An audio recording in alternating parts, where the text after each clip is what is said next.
Então, meninas, mais uma palestrinha, Maternidade Leve. Eu, Érica Veríssimo, do Janela para a Graça. Vou me apresentar um pouquinho, que eu sei que tem um monte de gente nova aí chegando. Eu sou Érica Veríssimo, sou professora de escola dominical da Igreja Presbiteriana do Brasil, trabalho como líder dos adolescentes aqui na minha igreja local também, e sou professora de inglês por formação e escritora por pura provocação. Escrevo no blog da minha prima, no site de aconselhamento para moças cristãs Graça em Flor, e decidi, Deus colocou esse ministério aí na minha vida durante essa pandemia, que foi o Maternidade Leve, né? Então, uma vez por mês eu consigo convidar pessoas em quem eu confio, eu acredito, né, na mensagem que tem para nos transmitir. E aí eu convido elas e elas fazem esse ensinamento, essa aulinha com o tema que mais, né, chama a atenção delas para a gente trazer essa leveza para a maternidade, né? Que às vezes a gente acha que o fardo está pesado demais, mas é porque a gente não está deixando quem tem o jugo leve e suave carregar a maternidade com a gente, que é Jesus, como ele diz em Mateus, né? E a Melina, eu conheci ela através da Katie. A Katie foi a primeira palestra que a gente teve do Projeto do Coração. Conheci a Melina no MOPS também, né? Ela dá as palestrinhas lá do MOPS no YouTube. E fiquei encantada com tudo que ela fala, porque é real, bate com o que a gente vive. Comprei o livro dela, já coloquei no link também do Maternidade Leve para vocês comprarem, né? O Ensinando no Caminho, ó, todo rabiscadinho e escritinho e marcadinho com as flags.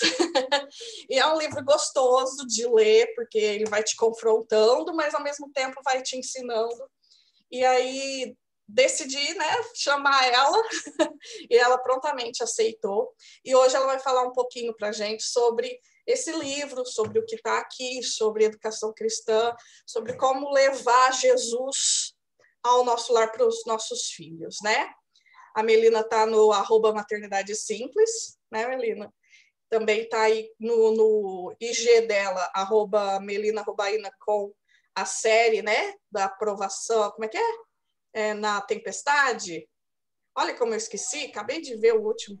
Fé em meio à tempestade. Fé em meio à tempestade, né? Que é o que a gente mais precisa. E agora é com você, Melina. Então tá Muito bom. obrigada por aceitar o convite. Fiquei muito feliz, estou muito feliz. Legal. Primeiramente, obrigada pelo convite, Érica. É um prazer estar aqui e é uma alegria ver o quanto Deus tem levantado pessoas para estar falando sobre maternidade. Eu gosto muito de dizer que quando eu entrei no Maternidade Simples, comecei com Maternidade Simples no Instagram, 6 anos aproximadamente, muito se falava sobre a maternidade real sendo aquela dos sofrimentos, das dificuldades que ninguém falava. E, de fato, havia uma lacuna na internet e até nos círculos, talvez, de relações sociais das pessoas, que não se falava tanto dos sofrimentos da maternidade.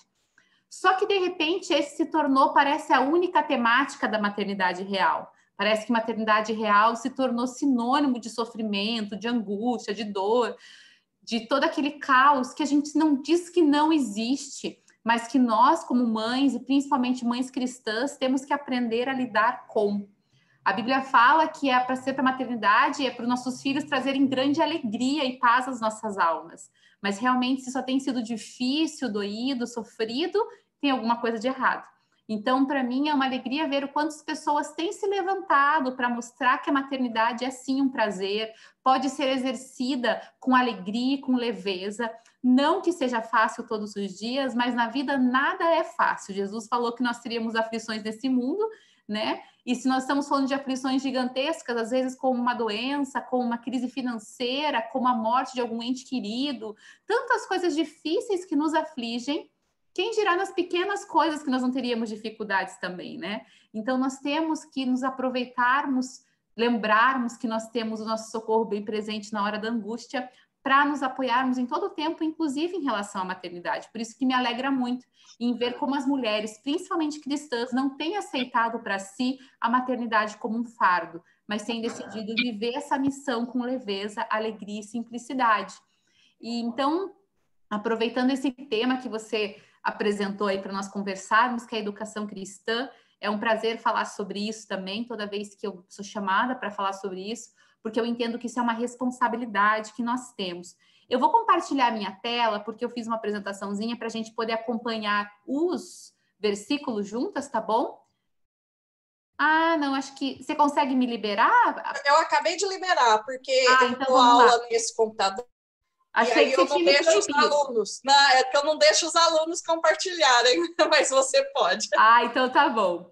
Então, só que é para a gente poder falar algumas coisinhas aqui, né? E eu queria que a gente pudesse acompanhar. Então, primeiro, só para deixar claro aí quem eu sou, né? Tem uma foto aí recente da minha família.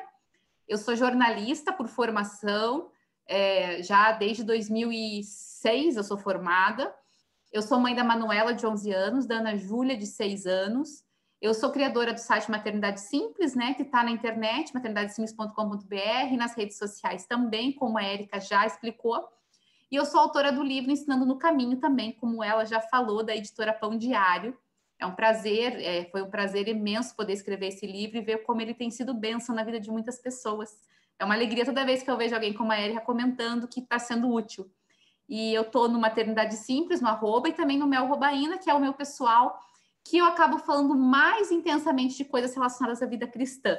Então, vocês estão convidadas a me seguir nos 2 perfis.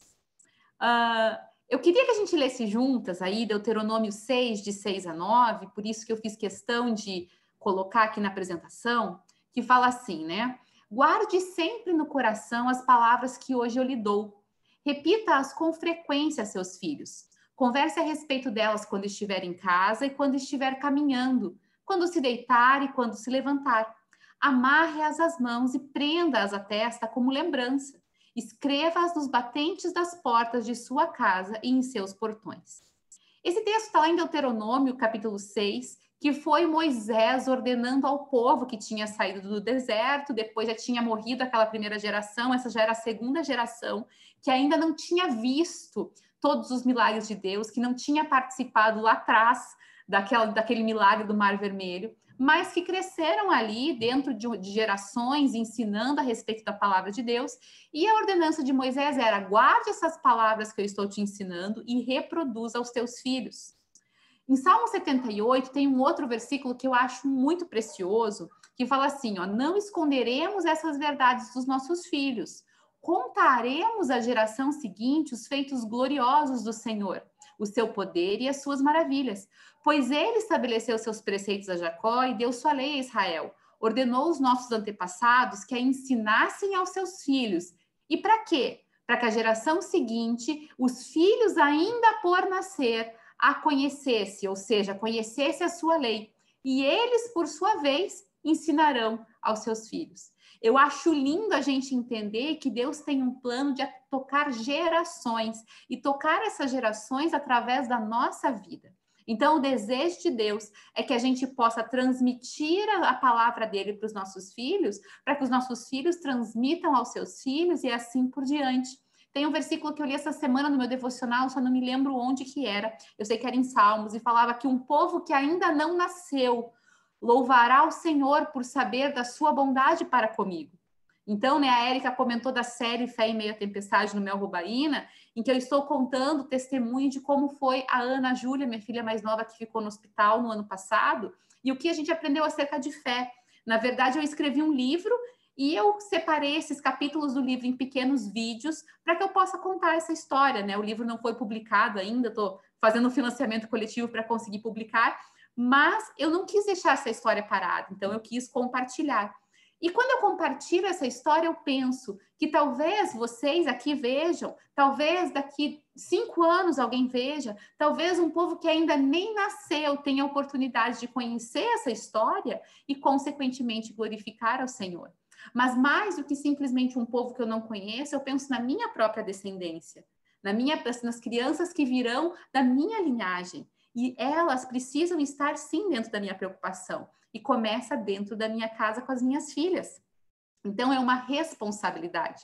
Nós temos uma responsabilidade real diante de Deus com os nossos filhos. Eu sempre comento que, legalmente, diante da lei, nós temos várias responsabilidades. Nós temos responsabilidade de oferecer estudo para os nossos filhos, nós temos a responsabilidade de oferecer segurança física, nós temos responsabilidade de oferecer um lar. Até a alimentação dos nossos filhos é nossa responsabilidade, o que nós damos para eles comerem e, principalmente, damos coisas para eles comerem. Então, nós temos uma série de responsabilidades legais, né? Se o nosso filho comete um crime abaixo dos 18 anos, somos nós que respondemos legalmente pela atitude do nosso filho. Da mesma forma, espiritualmente, nós também temos responsabilidades, nós também temos que prestar contas do que fazemos pelos nossos filhos. É muito sério e muitas vezes nós ignoramos isso. Porém, é nessa primeira idade, nessa primeira faixa etária aí, da primeira, segunda e terceira infância, até os 12 anos por aí, que nós temos a maior influência sobre os nossos filhos. O que eles vão viver a partir de então são experiências próprias, são coisas que talvez estejam fora do nosso alcance de influência. Então, nós não podemos achar que o meu filho é muito pequeno ainda para entender as coisas de Deus e deixarmos de ensinar. Nós precisamos fazer de maneira persistente. Deuteronômio 6 fala de repetir com insistência, com persistência. Se você ler as várias versões da Bíblia, você vai ver essas palavras usadas. Inclusive a palavra inculque nos seus filhos a palavra do Senhor. Ou seja, é uma ordenança e nós precisamos assumir isso como parte da nossa missão materna. Então, muitas vezes você fala assim, mas é tão difícil separar um tempo para fazer um devocional, para ensinar. Sim, é difícil, mas também é difícil fazer papinha de bebê nutricionalmente equilibrada. Também é difícil acordar de madrugada para trocar fralda. Também é difícil ajudar o filho na escola, na lição de casa. Mas nem por isso a gente deixa de fazer, não é verdade? Então, nós precisamos entender que mesmo diante das dificuldades, existe uma responsabilidade e o Senhor irá cobrar de nós isso. Filha, o que você fez com os tesouros que eu te dei? Com a herança que eu te entreguei? Que foram os seus filhos? É a nossa responsabilidade, sim, ensinar no caminho. Provérbios nos diz, né? Ensina a criança no caminho que deve andar e quando ela crescer não se desviará dele. Todo o livre-arbítrio da criança é respeitado, então a salvação não está implicada, não está encadeada com a nossa ação de ensinar. Porém, a Bíblia nos fala que com certeza haverá uma influência imensa na decisão dos nossos filhos por aquilo que nós ensinamos na infância. Então, a educação espiritual, e eu queria falar aqui agora de alguns aspectos dela, ali no livro mesmo que a Érica comentou, eu tenho um capítulo só sobre oração, só sobre leitura da Bíblia, só sobre devocional, sobre vários aspectos mais mastigados, né? Aqui eu não vou conseguir entrar em todos os detalhes, mas você pode olhar o link lá que ela sugeriu, inclusive não sei qual link que ela colocou, mas o link da Amazon estava bem em promoção o livro esses dias, então se você tiver interesse, aproveite lá.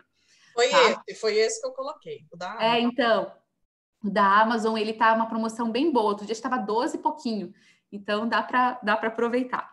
Então, a primeira coisa da educação espiritual que nós precisamos entender é que ela acontece pelo exemplo. Você nunca vai conseguir despertar nos seus filhos uma fé maior do que a que você tem. Um amor por Jesus maior do que o que você tem. Um amor e um compromisso pela palavra de Deus maior do que o que você tem, do que você mostra para eles. É claro que os nossos filhos, à medida que crescem em conhecimento e experiência com Jesus, eles vão desenvolver sua própria vida espiritual e pode ser que eles te surpreendam da maneira com que eles vão se mergulhar nisso. A minha filha Manuela, ela demora 1h30, 2 horas por dia no devocional dela. E ela coloca despertador, inclusive, no sábado e no domingo, para não perder o horário do devocional. Eu não faço isso. Então, o que eu quero dizer? Que claro que a criança ela vai desenvolver uma experiência com Deus. Mas isso ela faz hoje com 11 anos. Quando eu comecei a ensinar para ela lá atrás, há 4, 5, 6 anos, que foi quando eu comecei a ter esse entendimento, não era assim. Eu precisei mostrar para ela o valor que isso tinha com a minha própria vida. Então, quantas e quantas vezes ela acordou e me viu lendo a Bíblia, me viu orando, quantas vezes eu queria deitar e dormir, mas eu fui lá no quarto dela, li a Bíblia com ela, contei uma história bíblica, orei com ela. Quantas vezes a minha vontade era só dar boa noite para a cama, mas eu fiquei lá com ela, falando vários versículos que a gente decorou, fiz versículo para colocar na parede. Quantas e quantas vezes? Então, a gente muitas vezes precisa entender que as crianças estão nos olhando. Lá no livro eu até comento, né, quem já leu vai lembrar, sobre a importância de a gente ver a Bíblia no papel, porque muitas vezes a gente está com a Bíblia no celular, mas a criança não sabe o que a gente está vendo. E quando você está lendo a Bíblia no papel, a criança tem um entendimento daquilo muito claro para ela, porque a criança é um ser visual, não é pelo que você está falando, mas pelo que ela está vendo. Então, eu tenho até uma amiga minha que mora nos Estados Unidos, ela me mandou uma mensagem esses dias com uma foto do filho dela lendo a Bíblia. E ela falou assim, eu li no teu livro, que era para a gente ler a Bíblia impressa, e eu e meu marido começamos a ler. O meu filho, hoje, a gente começou hoje, ele saiu do quarto, ele viu a gente, ele voltou para o quarto, pegou a Bíblia dele e começou a ler. E daí no dia seguinte ela contou que o outro filho fez a mesma coisa e no outro dia a filha fez a mesma coisa. Então, eu não estou falando de coisas que são assim, olha, você precisa ser muito espiritual e conectado com Deus para conseguir. Não, eu estou falando de uma coisa simples do dia a dia que pode fazer uma grande mudança. E muitas vezes a gente tem essa questão do, mas é tão mais fácil na Bíblia do celular, mas é tão mais fácil não sei o quê, ou até mesmo é tão mais confortável fazer o devocional sozinhos, né, gente? Você lê sozinho a Bíblia sem ninguém aparecer para te incomodar.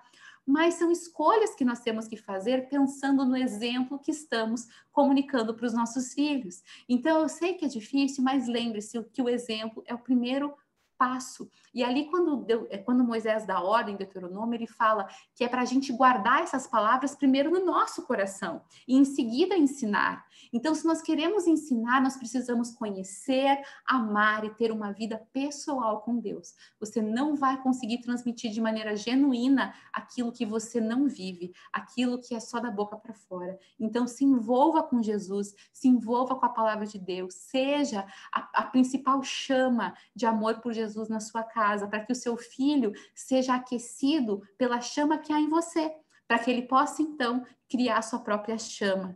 Em segundo lugar, a educação espiritual, ela é intencional, mas ela também acontece no cotidiano. Então, nós vamos ter momentos dedicados? Vamos. Pessoal, então agora a gente vai ter o culto familiar. Então, todo mundo se reúne, pega a Bíblia, canta uma canção, lê a Bíblia. É algo intencional, foi algo programado com esse objetivo.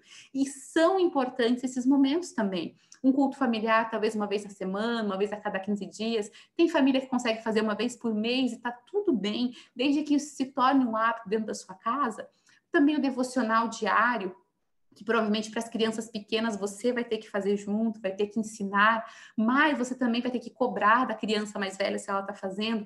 Isso são momentos intencionais. A oração antes da refeição, a oração antes de dormir, momentos intencionais. Porém, o ensino da educação espiritual, que é não vou dizer que é mais importante que a outra, mas parece que ela é mais impactante, é aquela mensagem que acontece no cotidiano, no dia a dia, na hora que o teu filho vai lá e provoca o irmão, e na hora você já ensina a respeito da palavra de Deus, sobre considerar o outro superior a si mesmo, ou quando você está vendo um filme, na hora que você está vendo o filme, você vê ali um herói, que você pode usar um exemplo de Jesus na vida daquele herói, e você fala, mas Jesus, assim, assim, assado, filha.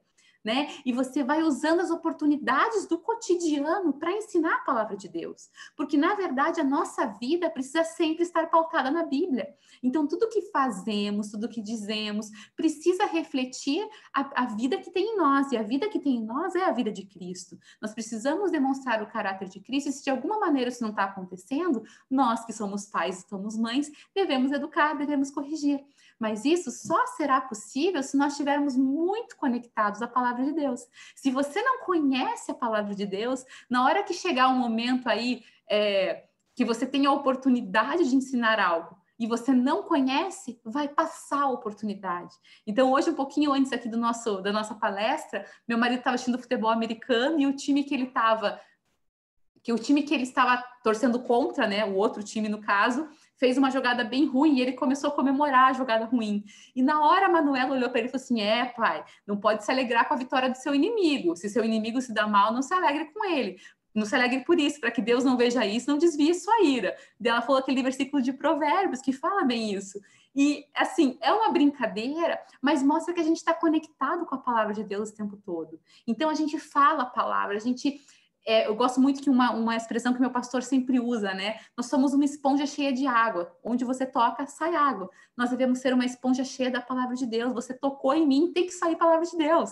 Tem que sair versículo, tem que sair ensinamento. E isso não é chato. Pelo contrário, a gente fala e fala assim, nossa, mas que vida chata é essa? O tempo todo falando da Bíblia. Pelo contrário, é uma vida leve, alegre, divertida, em que a palavra de Deus é ensinada e inserida no nosso dia a dia de maneira muito leve, muito simples. E é isso que nós devemos buscar, porque isso não é mais importante que os tempos intencionais.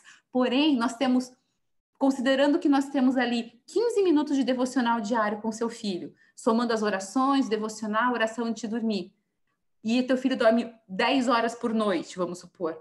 Quanto tempo que sobrou de cotidiano para você viver e ensinar a palavra de Deus?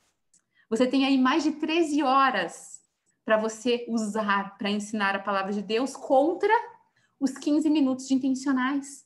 Então, não é que um é mais importante que o outro, mas é que um é mais comum do que o outro. Então, não vamos perder a chance de ensinar os nossos filhos. Então, pela manhã, já ore e fale, Jesus, que eu não perca nenhuma oportunidade de ensinar a sua palavra. E vamos nos encher da palavra de Deus. E talvez você fale assim, Melina, mas daí eu fico numa situação que muitas vezes eu não sei como fazer isso, porque eu não estou habituada, eu conheço pouco a Bíblia ainda, me converti faz pouco tempo, tenho pouco conhecimento. Então, uma sugestão que eu vou fazer, e deixa eu ver aqui, já vai entrar aqui no próximo tópico, que é o seguinte, ó. A educação espiritual, ela caminha lado a lado com a disciplina. Então, quando a gente fala sobre educação de filhos, disciplina, que é um assunto extremamente desafiador, nós cristãos estamos com uma vantagem, porque os nossos métodos de educação, eles não visam moldar apenas os comportamentos, eles visam tocar o coração. E quando o toque no coração do Espírito Santo e a nova vida sendo formada dentro deles, o novo nascimento, a transformação do caráter, do coração, isso vai levar a mudanças exteriores. E serão mudanças muito mais permanentes. Então, por isso que eu digo que nós cristãos temos essa vantagem. E voltando naquela questão do cotidiano que eu estava dizendo, esse é um exemplo que nós podemos usar. Então, se você vê que você tem tido a mesma dificuldade com o seu filho em relação, por exemplo, eu vou dar um exemplo meu aqui, em relação à gritaria. Quando a Ana Júlia estava dos 5 anos por aí, ela tinha bastante dificuldade em controlar as emoções dela. Foi o maior desafio para mim de educação, foi a educação emocional. Foi ensiná-la a não gritar, a não reagir explosivamente. O que eu fiz? Espera aí, essa é a minha dificuldade agora. Essa é a dificuldade que nós estamos enfrentando do ponto de vista disciplinar e também espiritual, porque nada acontece na vida dos nossos filhos que não está ligado à vida espiritual deles. O que eu fiz? Eu sentei com a Bíblia na mão e comecei a pesquisar todos os versículos que falavam sobre ira. Eu já tinha feito um levantamento sobre isso recentemente no livro de Provérbios, então eu peguei todos os livros de Provérbios, que o homem sábio, que o homem tolo que se irrita facilmente, que o homem que se irrita facilmente faz tolices, que o homem sábio controla a sua raiva, que o homem sábio domina-se, que o homem sábio ignora a ofensa, que nós temos que abrir mão de toda a gritaria. E eu fui listando todos os versículos que falavam sobre gritaria, sobre falta de domínio próprio, sobre grosseria, e eu fui usando esses versículos para ensiná-la. Então, veja, acontecia no cotidiano algo, mas para o qual eu já estava preparada, então eu já estava pronta para chegar e usar os versículos bíblicos a respeito daquele tema. Então, além de ser a disciplina daquele comportamento que precisava ser moldado, era também a educação espiritual no cotidiano. Então, é isso que é uma estratégia, caso você fale assim, mas eu não tenho a prática, eu não sei como fazer isso. Pegue assuntos do dia a dia de vocês, na sua casa, que são os maiores desafios, e use-os para procurar versículos bíblicos, ensinamentos bíblicos que façam sentido para você ensinar no cotidiano. Então, na hora que aquilo acontecer, aquilo que já tem sido um desafio na sua casa, você já tem o versículo na ponta da língua. Lembrando que você não vai usar o versículo para jogar na cara da criança, acusar a criança e falar, olha, Deus está muito triste com você. Porque não é assim que a gente faz, né, gente? Mas você vai pegar o versículo para mostrar para a criança que existe um padrão, que aquele padrão ela não está atingindo. Que aquele padrão não é só um padrão que Deus colocou porque Deus está lá no céu estabelecendo padrões para os homens. Não, são padrões que são bons para nós. Ou seja, aquilo que é bom para ela como criança, ela não está atingindo. Porém, existe uma saída. E qual é essa saída? A graça de Jesus, a graça do Espírito Santo. Então, toda vez que você disciplina o seu filho, deveria, na verdade, ser um ato de educação espiritual. Deveria ser você mostrar para o seu filho que ele está errando, que ele é um pecador, porque todos pecaram e destituídos estão da glória de Deus, porque Adão nos deixou essa herança, porém, o salário do pecado é a morte, porém, o dom gratuito de Cristo é a vida eterna. Então, tudo que a gente disciplina os nossos filhos é um ato de educação espiritual, porque nós mostramos o pecado, falamos do pecado original e falamos que Jesus veio para nos redimir, e agora nós temos acesso a ele, não só para termos o perdão do nosso pecado, mas para termos a graça que nos capacita a não pecar mais. Entende? Então, se nós entendermos isso, você começa a ver que a educação espiritual é mais do que ensinar o Pai Nosso, é mais do que ensinar os 10 mandamentos, é mais do que falar que Jesus morreu na cruz, é trazer a vida cristã para o cotidiano da criança. Então, a minha sugestão para quem não tem essa prática ainda é essa: pegue os seus desafios, confronte com a palavra de Deus e utilize isso para mostrar para o seu filho, até que isso leve ao arrependimento. E por fim, e para mim o mais importante desses 4 tópicos, é que nós temos a ajuda do alto. E isso é maravilhoso. A Bíblia fala que se alguém tem falta de sabedoria, peça a Deus, que a todos dá livremente. Agora você pensa o seguinte: o teu pai maravilhoso, que é muito melhor do que os nossos, que é o nosso padrão aqui, né? Jesus falou: se vocês que são maus sabem dar coisas boas aos seus filhos, quem dirá ao Pai Celestial? Então, o seu Pai Celestial, que é perfeito, bom, que não tem comparação, te deu filhos. Filhos que ele ama também, de paixão, assim como ele ama você. E ele te deu uma missão. Você acha mesmo que quando você tiver dificuldade, você não pode pedir ajuda para ele? É claro que você pode. É claro que você deve se envolver em conexão com o seu Pai Celestial e pedir: Espírito Santo, me ajuda. Várias vezes eu cheguei aqui e falei: Deus do céu, eu não sei como lidar com essa situação, Espírito Santo, me ajuda. Fala comigo, porque eu não sei como falar com essa criança depois disso que ela fez. Várias vezes, gente, e olha que eu tenho teoria e técnica e estratégia em cima de teoria, técnica e estratégia. De verdade. Eu realmente entendo de muitas coisas que funcionam, mas tem horas que nada funciona e que eu preciso do Espírito Santo. Então, não deixe de buscar do Senhor, de buscar no Senhor aquilo que você precisa. Ele tem todo o suprimento de força. A Bíblia fala que para você entrar com ousadia diante do trono do Senhor. E eu queria ler com vocês esse versículo que está aqui, ó, em Juízes 13:12. Depois que o anjo apareceu para a esposa de Manoá e falou que eles teriam Sansão, ele deu várias instruções. E Manoá, então, não estava junto. Depois ele falou: tá, se o anjo aparecer, você me chama. E o anjo apareceu, ela chamou Manoá. E o Manoá perguntou: quando suas palavras se cumprirem, ou seja, quando a criança nascer, como devemos criar o menino? Essa deveria ser a nossa oração. Deus, como eu devo criar a minha filha? Como eu devo criar o meu filho? O que eu devo fazer para que eles sejam tudo aquilo que o Senhor planejou? Como que eu devo educá-los? Como que eu devo disciplinar, corrigi-los? Como eu devo instruir? Como eu devo prepará-los para a vida? Como eu devo ensiná-los sobre a tua palavra? E também sobre o futuro deles, o propósito que o Senhor tem para eles. Então, nós precisamos lembrar: os filhos são do Senhor. E é óbvio, é claro que o Senhor, aquele que é o mais interessado na sua vida e na vida dos seus filhos, tem socorro do alto para te oferecer. Então, só dando um panorama geral aqui, que são coisas que eu abordo no livro, nós precisamos ensinar os nossos filhos a orar. Nós fazemos isso pelo exemplo, nós fazemos isso falando e pedindo para eles repetirem, dando oportunidades para que eles orem e insistindo com eles. Vai ter dias que eles vão falar que não querem orar? Vai acontecer, mas você continua insistindo, você continua orando, você não faz disso uma guerra, nem um cabo de guerra, ok? A leitura da Bíblia, também é muito importante que você estimule. Você não precisa fazer o teu filho ler um capítulo inteiro se ele é uma criança pequena ainda. Se ele não sabe ler, você vai ler histórias bíblicas para ele, que não precisam ser a própria Bíblia, ainda que eu goste, né? Acho importante a gente ler a própria Bíblia, mas você pode ler um ou outro versículo. À medida que a criança é alfabetizada, você pode usar uma Bíblia de versão mais fácil, como a NVT, por exemplo, a nova versão transformadora. Eu acho maravilhosa e ela é muito clara, principalmente para as crianças. Você precisa ensinar o seu filho a ter uma vida devocional, e quando eu falo vida devocional, é um tempo na sua rotina, na rotina da criança, que envolva a leitura da Bíblia, oração, e é claro que no começo você vai precisar fazer, mas depois a criança vai desenvolver esse hábito sozinha, e você pode usar livros devocionais indicados para cada faixa etária, para que a criança consiga fazer sozinha. Você precisa mostrar para a criança o valor da vida da igreja. Se o teu filho nessa pandemia não sentiu falta de ir para a igreja, alguma coisa está errada. Ele deveria falar, estou com saudades da igreja, porque eles precisam entender o valor do corpo de Cristo. Então, se primeiro você não for apaixonada pelas programações, por estarem na família, no corpo de Cristo, seu filho nunca será. Isso é muito importante. E uma maneira que nós precisamos estar um tópico que nós devemos estar muito atentos nesse tempo, principalmente de pandemia, é o culto familiar.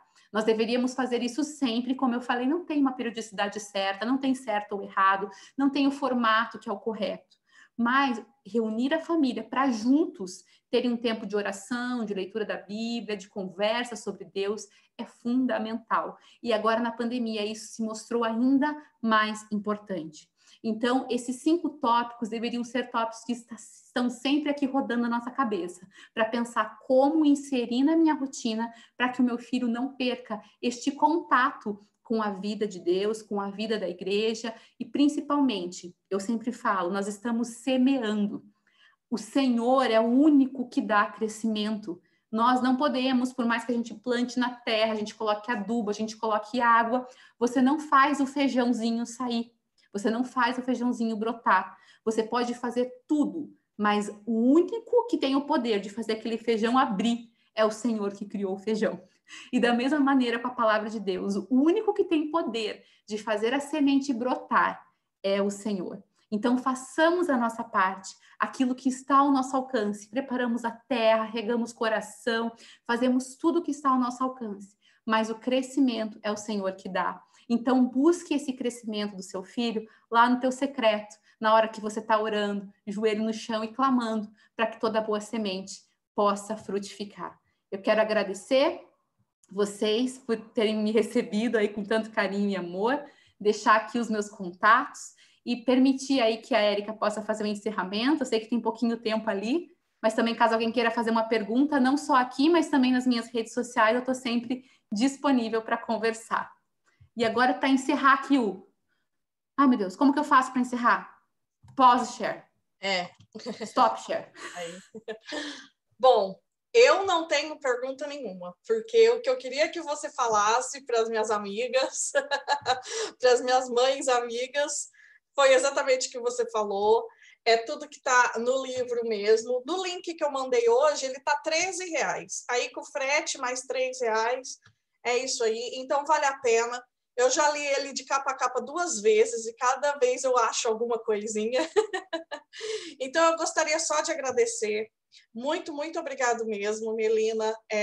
Nós vamos ficar aqui, eu vou voltar nesse link, a gente vai fazer uma pequena discussão, eu sei que você tem compromisso agora, mas a gente vai falar um pouquinho, eu vou falar um pouquinho mais sobre o seu livro, e eu sei que elas podem contar com você nas redes sociais, né? Na mensagem no Instagram.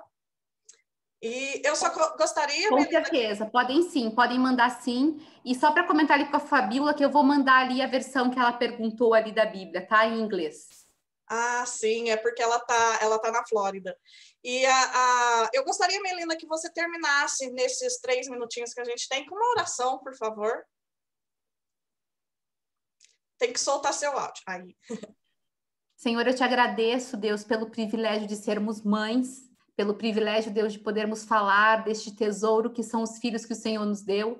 Eu quero te agradecer, Senhor, porque podemos confiar em Ti, no Seu amor e na Tua força para essa missão que o Senhor nos deu. Eu peço que cada mulher que está aqui vendo essa palestra ou que vão ver depois pela internet possam ser fortalecidas pelo Senhor, revestidas de um novo ânimo, Senhor, de uma nova alegria, revestidas de uma força, Deus, que foge da nossa compreensão. Que a paz que excede todo entendimento humano, que a alegria que não é como aquela que o mundo nos dá, que o amor, Deus, que é fora dos limites naturais humanos, Deus, que tudo isso alcance o nosso coração. Nos faça, Senhor, as melhores mães que os nossos filhos podem ter. Nos faça, Senhor, portadoras da sua palavra e que assim como aquela mulher de Provérbios 31, nós sejamos pessoas que falam com sabedoria e que ensinam com amor, que a nossa própria vida seja a carta viva do teu evangelho na nossa casa para os nossos filhos e que nós possamos vê-los crescendo, Deus, como ramos frutíferos ao redor da nossa mesa, Deus, crescendo em direção ao Senhor, te amando e te servindo todos os dias das vidas deles. Em nome de Jesus, Pai. Muito obrigado, Melina. Deixa eu encerrar agora, senão eu não consigo guardar a gravação. Tá bom. Um beijo, Meninas, gente. Obrigado, Melina. Obrigado mesmo, de coração. Meninas, cliquem no link de novo.